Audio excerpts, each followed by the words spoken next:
Well, good evening, and welcome again to the 2012fad.com. I will be your host for this evening, and my name's Charlie Bluehawk. Last night we talked about spirals in the HAARP sky, and how, really for the very first time in I don't know how many years, I was actually scared. I was actually scared down to my bones by what the Moron Masters appear to be doing, what they might be doing with their HAARP weapon. I mean, firing energy weapons at the Earth to cause earthquakes, that at least I can understand. You know, why anybody would do it, that's something else.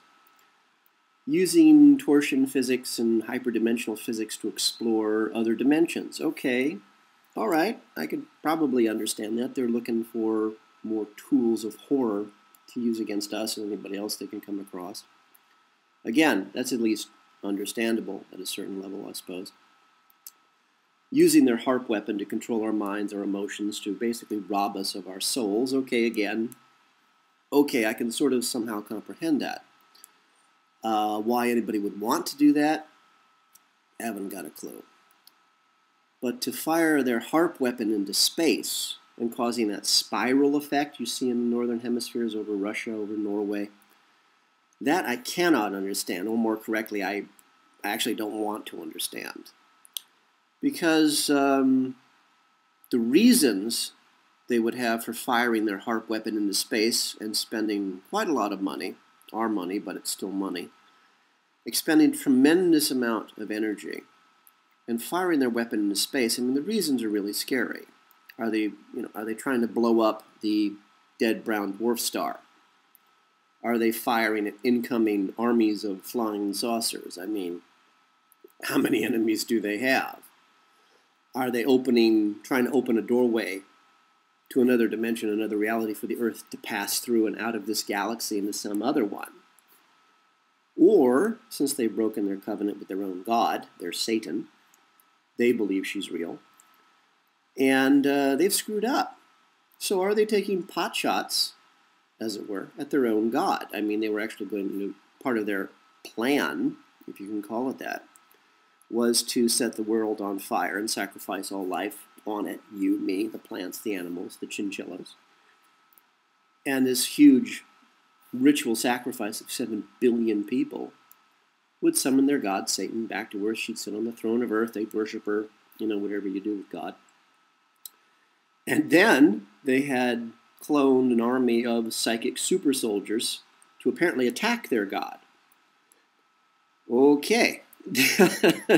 They built these mega cities all over the Earth, these empty cities that are modern and brand new and beautiful and empty, to give Satan's servants, her demon warriors, I suppose, because apparently Satan travels with an entourage. They were giving these demons, these spirits, a physical home in which to inhabit until they got them physical bodies. And each of these beautiful megacities is actually a demon trap. If you know the right frequency, you can actually hold and trap a demon, a spirit. And then they were going to use their HAARP weapon to throw down their own god, trap their own god on Earth, and then raise themselves up and take Satan's place.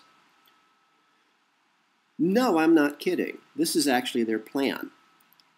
And it always gets back to the same thing. We can't talk to these people. We can't reason with somebody who thinks that this is all possible, that this is all real.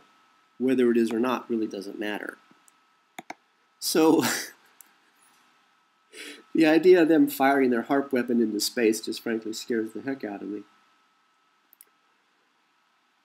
The other thing you have to remember and have to understand is inside of our ancestral tree, you and me, anybody walking down the street, there's part of our ancestral tree that's alien. And there's no way we can ignore that. The proof that there is something beyond us is in our very genes. What you want to do is you want to go online and do a keyword search for junk genes, G-E-N-E-S. Because there's an entire group of genes in our bodies, in our DNA, that scientists cannot explain what it's doing there. It shouldn't be there, but it is. I think it's like 27 chromosomes or something. But see, part of what should not be there is how you and I grew in our mother's wombs, or in my case, a human incubator. Because at one point in our development as a fetus, as a human fetus, we go through a stage of development which is completely reptile. We are, at a certain point of our gestation inside of the woman's womb, we're reptiles. Now, please don't take my word for this. Go to the local library, talk to your favorite reference librarian about it. Ask them to help you look that up. Stages of development in the human fetus. Part of that development is a phase of reptilian. Well, that will either sober you up or you'll start drinking. And so tonight, I thought we might chat about water and electricity equals life, and how very easy it is for you at home to prove that life exists everywhere in the universe. And you don't even have to leave the planet to prove it. All you really need is a battery. Those little 9-volt square ones are pretty handy. Some 2-strand electrical wire, the wire you use at your house to hook up a light bulb. You want a glass bottle of distilled water, a stainless steel frying pan, some grass clippings from your front lawn, and an eyedropper, again, very clean, very sterile, and pick up a cheap microscope. Now, you can buy some distilled water in a glass bottle. Make sure it's glass, because plastic bottles actually leach chemicals into the water that they're holding, and they pass molecules out of the plastic into the water, contaminating it. The Japanese actually proved this a few years ago, that the cheap plastic that's used in water bottles, those molecules in that plastic actually make you fat. Isn't that entertaining? Anyway, get your glass bottle full of distilled water and leave the cap on for a moment. Just set it to one side. Go out, get some grass clippings off your lawn, the local park, wherever, and wash them clean. Try to get as much of the chemical residue as you can off of them. And put them in a nice stainless steel frying pan on your stove top, and then heat those grass clippings. What you want to do is you want to reduce them to ash. You want to reduce them to charcoal. You want to make sure that there's no life in them at all of any kind. Just burnt ash. Okay, set that aside, let it cool down to room temperature. Now, take your 2-strand electrical wire and strip the ends off each. So now you've got 2 bare wires at each end, an inch or so. Make sure it's copper, make sure it's exposed. Try not to use aluminum wire, it sort of screws everything up. Now, once your grass clippings are cooled down to room temperature, get your little 9-volt square battery and take one end of the electrical wire and take those 2 ends and wrap them around each of the terminals on the battery. Make sure they don't touch. So now you've got 2 exposed ends attached to each terminal of your battery, and you've got the other 2 ends just lying, not doing much of anything. Again, make sure they don't touch each other. Now go ahead, open your bottle of distilled water. Using your eyedropper, which you've cleaned and sterilized, with heat, please, not alcohol. Alcohol doesn't sterilize anything. All alcohol does, when you rub it on your arm to sterilize it, all alcohol does is to dry out any viruses or bacteria or fungus where the alcohol touches. And the moment you add moisture again, you sweat, those bacteria, those fungus, are alive again. So when you sterilize something, use either colloidal silver, which is silver molecules in a distilled water solution, or heat. So anyway, try to be as clean as you can. So take your eyedropper, take a few drops of water out of the bottle of distilled water, and put it under the microscope and take a look.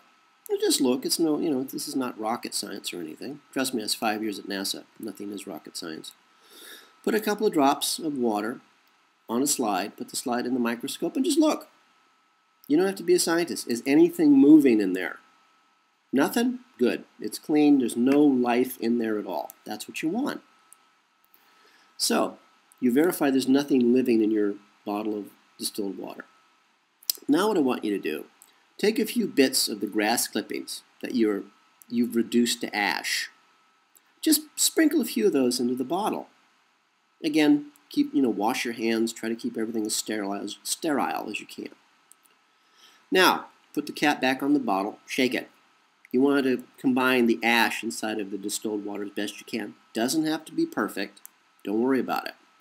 Now, put the bottle back down, take off the cap. The two ends that are exposed on your electrical wire, stick that down into the water. Make sure that you keep the ends of the wire far apart as you can. What you want to do is you want to pass electrical current from one strand of wire to the other through the water. Now, leave that for a few minutes. No big hurry. The battery will probably get warm. Don't worry about that. So now, what have you got? You have a sterile environment, your bottle of distilled water in a glass bottle. You've added carbon, the grass clippings. Now carbon, everything that we know of, except for viruses, on our world, in our dimension, is made out of carbon. Plants are made out of carbon. You're made out of carbon. I'm made out of carbon. Trees are made out of carbon. Your chinchilla, for example, is made out of carbon. They call them hamsters in Russia. I just discovered that this morning. Interesting fact. Useless, but interesting. So, you've got a sterile environment, your bottle of distilled water. You've added carbon, the basic building block of life. Now you've added electricity, which is the power of the universe. The universe is electrical. It's not complicated. It's not hard. You're electrical. I'm electrical. The planet's electrical. The universe is electrical. Now what? Well, you wait a few minutes. You carefully pull the two exposed wires out of the bottle of water. Make sure they don't touch. And then take the other end of the wire and pull it off the battery. Put the cap back on the bottle. Put the bottle in a dark cabinet for, say, 24 hours. Leave it alone. Now, come back 24 hours later. Get out your microscope, you know, that nice cheap one you bought at the local scientific supply house, the one that supplies your local high school with scientific-y stuff. Now, if you don't have a local supplier of scientific-y stuff, go online and look up Edmund Scientific. They've been around for decades. I used to buy from them when I was a kid. And they do mail order. Edmund Scientific. E-D-M-U-N-D, Scientific. Good products, good prices. Reliable folks. So now, it's 24 hours later. You take out your glass bottle. You open the lid. You take out your eyedropper. And you put a few drops of water on top of that slide that came with the microscope. And you put it under the microscope and you take a look. What do you see? You will see how life began on this world and every other world in the cosmos billions of years ago. You will see life starting again every single day. On this planet, on every planet in the universe. Because wherever there's water and carbon and electricity, there's life. Because in that slide you're looking at, you're going to see things moving. Little single-celled organisms have, pretty much overnight, sprung into existence out of nothing. Water, carbon, electricity. This is normal. This is natural. Life is so easy to create. Life is everywhere. And it's being recreated every single day. So next time you're out in the rain and there's lightning and you see a puddle, you're looking at new life forming. Literally. Out of the static electricity that's mixing in the air around you and is combining with the water. And little bits of plant stuff that just happen to be blowing by. And those single cells that sprung to life out of nowhere inside of your glass bottle, give them a few thousand years and you'll see them walking around.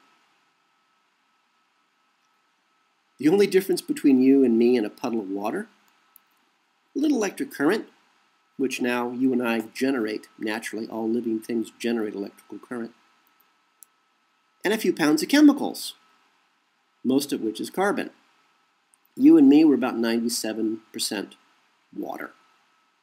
And we're about 3% chemicals. Again, mostly carbon. God? Well, you know, I'm absolutely certain she's out there somewhere. Because you and I, we create God with every thought. We are cells in God's body. So she must exist because we do. Never met her personally. She's a little bigger than I am. But why anybody would want to go to war against God? Well, again, that's what separates you from our masters. They hate everything. Hate's tremendously powerful. I know from personal experience. So anyway, for all of us here at the 2012fad.com, this is Charlie Bluehawk. And I'm wishing you a really good day, and please keep that one good thought.